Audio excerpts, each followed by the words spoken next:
ಮುತ್ತೈದೆಯ ಮುಖಸಿರಿಗೆ ಸಿಂಧೂರವೇ ಶೋಭೆ, ಚಂಚಲದ ಗಂಡನ ಕೈಗೆ ಇವಳೇ ತಾಳಿ, ಇವಳೇ ಬೇಲಿ. ಅಭಿಮಾನಿ ತುಸು ಅನುಮಾನಿ, ಬಿಡಲಾರಳು ಒಂದಿರುಳು. ಸಹಚಾರಿ ನಿಜ ಉಪಕಾರಿ, ಸಮಭಾವನೆ ತಂದಾಳು.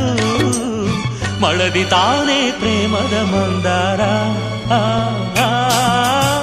ಮುತ್ತಿನಂಥ ಹೆಂಡತಿ ಎಂದು ಮನೆಯ ಆರತಿ, ಮನೆಯ ಆರತಿ, ಸಂಸಾರದ ಸಾರಥಿ.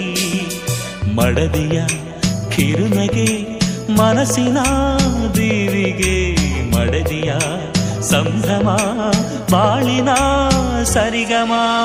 ಮುತ್ತಿನಂಥ ಹೆಂಡತಿ ಎಂದು ಮನೆಯ ಆರತಿ, ಮನೆಯ